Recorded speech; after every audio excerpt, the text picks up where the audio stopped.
have just been tuned into the streets session with your boy Firahs and Joe MK. Woo! Come on. A lot of you don't understand how big this tune is, you know what I'm saying? This tune is a big tune. Obviously, we've got Conkarah in the building as well. Like, this is a big tune. And you know what's the one thing that I got a funny story to tell you is, like, I was playing this earlier in my house. Yeah. And my mum come out of nowhere. She's like, she started doing a little dance. You know mums. Yeah. Everybody knows mums. Yeah, man. And I'm like, Mum, what you doing? She goes, I'm just shaking it a little bit. I'm like, all right, cool, mum. I'm like, I'm about to interview this guy. She goes, no. I went, yeah. She goes, oh, yeah, make sure you tell him that I like his music. So I'm telling you, she likes his music. Yeah, shout out to Mumsy right there. So shout out to Mumsy. You know what I'm saying? But you come up with the mic right now, man. Listen, we're live right now. You know what I'm saying? This is World FM 90.4. Shout out to everybody that's locked in right now. You know, we're just having a good vibe. Yeah, let's get into it right now, man. I want to talk about, like, just you as a person.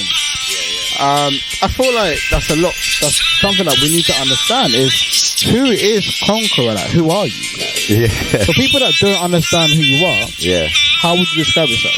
Yeah, man, well, you know, full name is Nicholas Murray, straight from Kingston, Jamaica, born and raised. And yeah, man, we're spreading positive vibes to music, you know, and the name Conkarah is my outlook on life, you know, whether it's your goal, your dream, your aspirations, all the hardships you go through, you just conquer them, as the cap says, I mean, conquer them. So yeah, man, we're just out here spreading good vibes and representing Jamaica and reggae music to the fullest. Yes, sir. And when you talk about representing your location and where you come from, what does that mean to you? Because to a lot of people, you know, representing an area might not be the same way that you represent that, right? So how would you explain representing your area?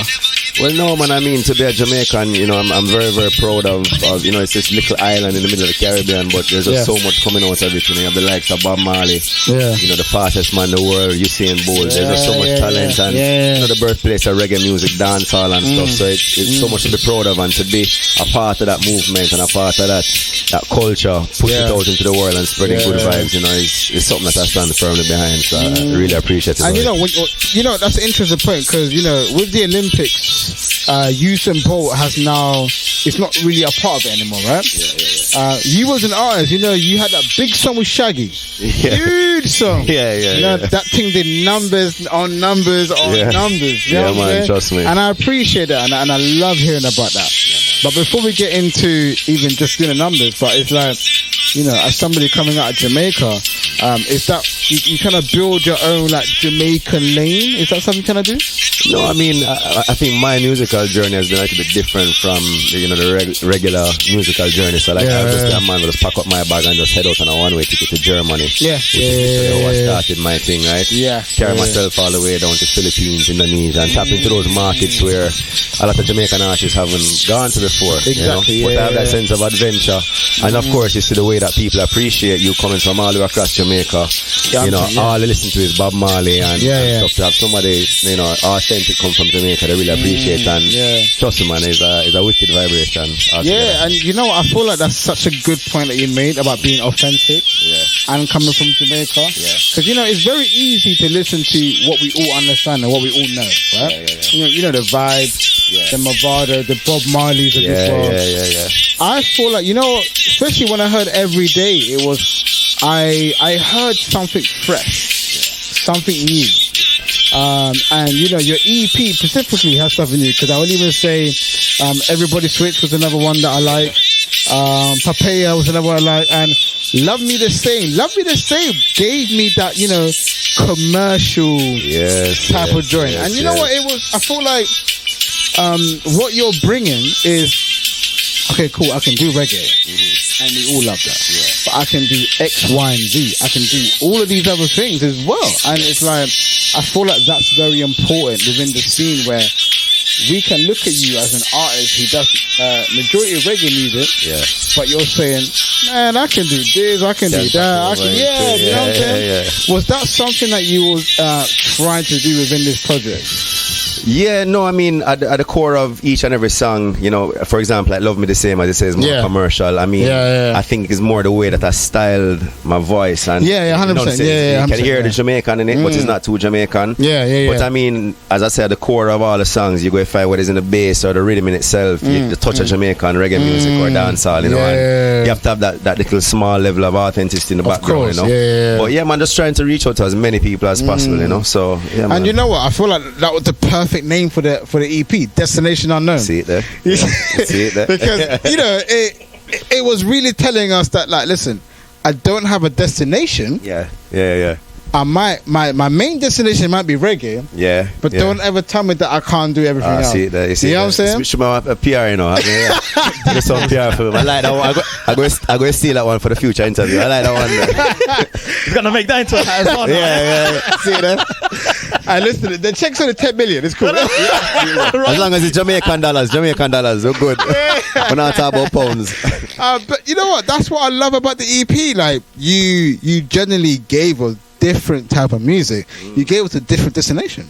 Yeah. And was that something that you was trying to do with this project? Yeah, man, exactly. I mean, I swear, before I even had the songs and the thing, I tell my label, I say, the name of the EP is Destination Unknown. Yeah. I don't care what song I put on it, but that's going to be the name. And I think, you know, looking at the body of work and stuff, I mean, I have another song on there called Millonario, which is with a reggaeton artist, Pedro Capo, who had a big hit, Calma.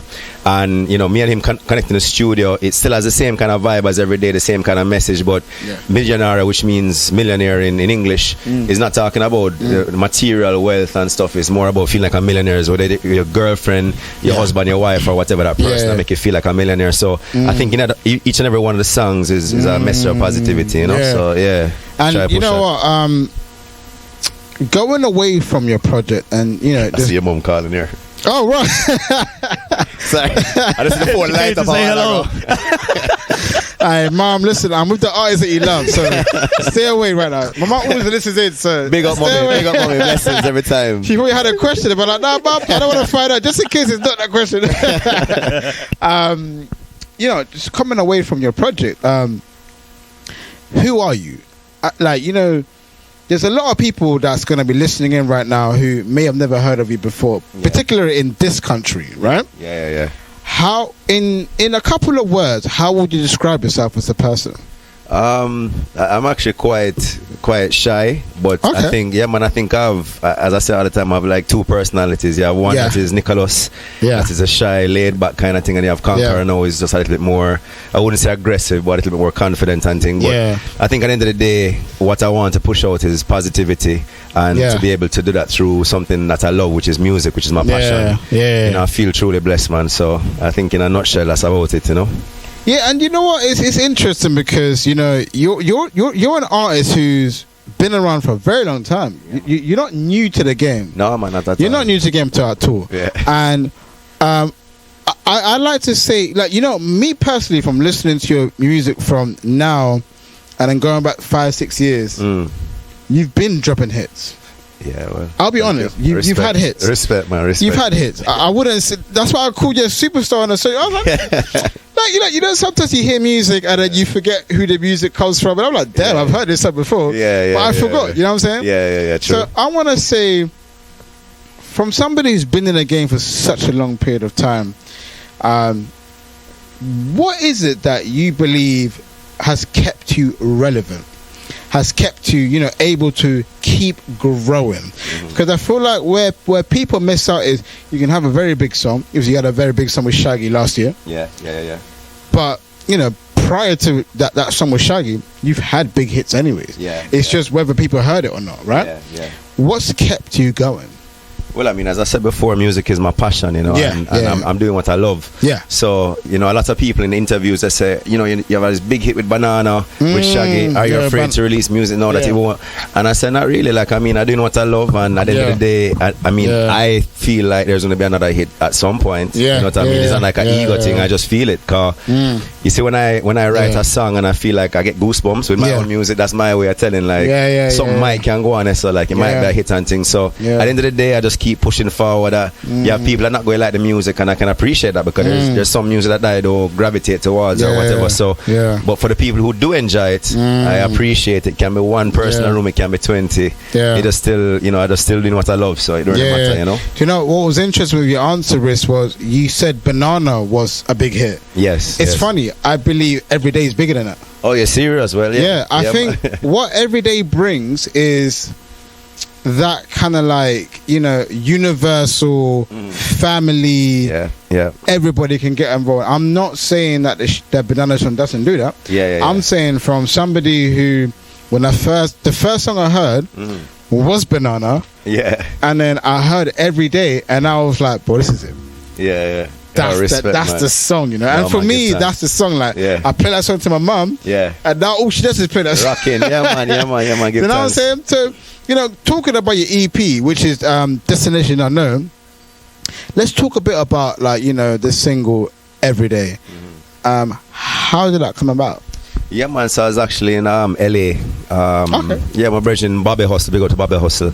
And was vibing on the guitar, because usually I write my songs with a guitar thing. I can't go up on stage and play it, but I can do enough for write some music, right? So playing a chord progression and many more talking, and we came up with a melody. And I asked him, keep playing this thing for me on the guitar. From there, I had a brother in Jamaica who does cinematography, and I never know so this man could have sing or writing, but him come to my studio. I was playing the beat, and I hear him doing. I say, yo, sing that melody again. And so him kind of connect it together, and so I wrote a verse for it. 2 verses actually. The first verse, which is the one on the album, I like it. The second one, I was just like, not really, so I say, who can I reach out to? So I met this other artist, Fiji, a big Pacific artist, performed with him in New Zealand, Guam, Samoa, and I said to him in LA, we buck up, and I said, yo, Fiji, you would ever do a song with me? And him say, yo, just let me know when. And I had this song, and I said, let me just reach out to him on Instagram. I said, yo, Fiji, I have a song for you. Him said, I'm in studio right now, send it.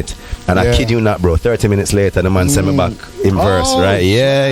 So big up to Fiji every time, man. And then from there, so Fiji, bro. I say, yo, let me see who else I can reach out now to sweeten up the song some more. And I remember, Romain Virgil, I've always loved his music, and his manager is a good friend of mine. So I reach out and send a track to him, and the next day I get the vocals and the song done. So I was just like, all right, cool, I could rock with it. And you know what? I have to give you the praises, because you know what? I'll be real. Like, my mum isn't a dance hall reggae person. She just isn't. Really? She's more within the African Afrobeats type. Wicked, so, man. like, what I would say is what I feel like you've done is you've tackled that kind of like those people who, okay, I'm more dancehall reggae, I'm more Afrobeat.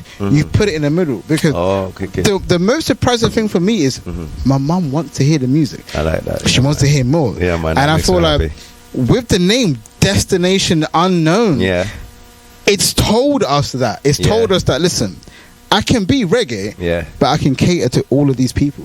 Respect. And and I feel like what the important thing is, specifically within music, is being able to cater to more than just one circle. Absolutely. And you've done that. Yeah, man. And for somebody like you who's been doing music for so many years, how important is it for you to be able to cater to more than one circle? No, I say it all the time. My interviews, obviously I can sing in patois, and I could have DJ like Ala Mavada or something like that. Apart from that, not really being me, I want people to be able to understand what I'm saying. Of course, the more people are going to understand it and gravitate, and they can understand the lyrics. They're going to play it more and feel it more. You know what I mean? So I always try to do that, and especially with the reggae covers that I did. It was my way of introducing people to reggae music that would never listen to reggae, and that was the most comments I'd ever get. Just like, yo, you have this song with Adele, where you did a cover of Adele. We never liked reggae before, but now we do. And then they'll check out more reggae tunes, more reggae artists. And as I said, like, keep the culture going, keep the reggae music spreading. So it's been a good vibe all along. And before I let you go, I want to talk about. I have two main questions, right? And I feel like I have to start with the first one. Now, the UK has had a huge growth of reggae music, dancehall artists as well. And obviously Afrobeats as well, but we're going to stick to obviously more reggae, dancehall. For somebody like you who is, progressing, or not progress. I feel progress is the wrong word, but moving forward his music from where you come from in Jamaica to the UK, and obviously you're seeing the movement in the UK. How much of a excitement and benefits does that give you when you are coming across knowing how big it's going right now? No, man, I mean, as I said to you, like, I don't really expect anything. And as I said, once... I love that. Man, once you make the music and you just put it out there, it's for the world to decide if they will enjoy it, And I listen to a lot of Afrobeats, and believe it or not, I have a whole heap of song with some big Afrobeats artists, but just can't release them yet. Or, of course. But some, and I can't say too much, but this... Okay, so I can't ask you? No, I can't. I'm getting some big... I can't get the exclusive, man. I can't get the exclusive right now. I see him working it in a while ago. We'll fly him out when he can, though, when it's ready to come out. Man. Man. No, but we have some collaborations there, man. Just in the files, and actually this song, every day we had a big African artist on it, but things never worked out for whatever reason. But everything happened for a reason, and maybe if the song get big enough, we have the song ready, so we can just drop it. So it'll be a wicked. Because my whole vibe behind it was to connect Africa, Caribbean and the Pacific Islands and bring that all together, so and the track is wicked, so we'll see how this everyday song go and take it from there. But I listen to a whole heap of artists, man. One of my favorites is Burna Boy. The one Angela. Yo, trust me, man. Come on. No, man, pan repeat, better trust me. Yeah, man, David and all them, man, they big them up, you see me? So it's a good vibe. Do you listen to Skilly Bang? Yes, man. Because obviously he's doing this thing right now. Obviously from the UK, but he's doing this big thing with the dancehall scene right now. Would that be something that you would want to work with in the future as well? No, man, of course. And this is the thing, is like, you see this EP I just dropped, I had to focus all of my energy on it, being with a label and stuff like that, you have to fulfill and all these commitments, man, but trust me, man, I have a whole heap of things lined up that work on it slowly, and do you know what, I love asking specifically artists like you, because we have a lot of listeners who are striving to get into the industry, whether that's music, managerial, agency, PR. What would be your advice to people who would want to get into the music business? Well, I think I could only speak in terms of like the creative. As an artist. As an artist and things. So as an artist, I would say that I think it's important to be yourself, and it's important to do music that you're going to stand behind. You can't expect the overnight success. I was talking to somebody earlier, and I feel like if you get that success too quick, it's not a solid foundation. Of course, So you have, like me, I've gone through blood, sweat, and tears, and disappointments after disappointments, and you just learn to rock with it. And I think at the core of it has to be something that's your passion and something that you love. Because once that's there, nobody can't really touch you, and at some point it's going to come, you know what I mean? So you build a solid foundation, get your fans, spread the music and stuff, and I think it will come no matter what, Do you know what? I think an interesting point that you mentioned was, be yourself, and also make the music that you want to make, because we live in a life where people still talk about don't want to be too long, guys, but talk about because I know I talk a lot, when you come up with music that's to do with longevity. And we had the little problems with the Gucci. You had a 6ix9ine who basically had like the kind of gang culture riding with him. You've had not Juice WRLD, Smoke Perp, who also was, he had that one hit through TikTok. Yes. Your music, I believe, is more, it has that longevity, it has that, the music I can listen to in 5-6 years time, I still want to hear it. Like a Gucci Gang it's a moment. Yes, exactly. Do you feel like, okay, no, that's the wrong question, because I know you believe that you make music that's going to be longevity and long lasting. But how important do you believe that music that you make, specifically for yourself, needs to be something that we can listen to for longer than 6 weeks? No, it's very important for me, and something that I've kind of brought to myself is that if and when if I have children and stuff, that I want them to be able to listen to my music and to stand proud behind them, father and thing, you know what I mean? So I can respect and appreciate like the 6ix9ine and the different artists and stuff for the music that it is, but you know, with the fast moving culture that we have right now, man, it can be like wicked this week and then wicked just gone. But it's like sound like every day and stuff now. Somebody might connect with it in 20 years and say like, yo, I really, just like Bob Marley, music is timeless, you know what I mean? So that's a vibe. Do you know what? I would like to leave it like this, right? So listen, we all got destinations that we like to reach. Yes. Now, if we have a dream, follow the dreams of Conkarah, because he's telling you right now, we don't need to stay in the one dream. We can have many dreams. Yeah, man. We can try to do many things. So this is why the EP, which is called Destination Unknown, is the one for you. Because you don't need to have one destination. You can have many destinations. You can be in Spain, in Ghana, in the Caribbean, in Jamaica. You can be anywhere around the world. Your destination doesn't matter. But however, the music that he's giving you right now matters. So come join the dream, join the destination, and have a great time, and let Conkarah take you on a ride. Yo, how much you going to charge me for this? I'm going to get an invoice soon and say, yo, big up yourself, brother. Give thanks, man. Yo. Shout out to everyone locked in right now. Yeah, man. Get on that destination, brother. Get on that flight. Enjoy the ride of the EP, because I'm telling you, it's about 6 songs. But that journey is going to feel like 15 hours to Uganda if you're in England. It's going to feel like 20 hours to Ghana if you're in the States. It'll probably be just 2 hours if you're in South Africa trying to get to Egypt. It's all journeys. And I want you lot to join that journey, because for me personally, that EP gave me a journey that I enjoyed personally for myself. Thanks, man. And I want everybody else to be a part of that flight. So respect. Get your tickets, download the EP, and let's get on that flight together. Tell them. Yes, sir. Thanks. So before we let you go, where can everybody find you?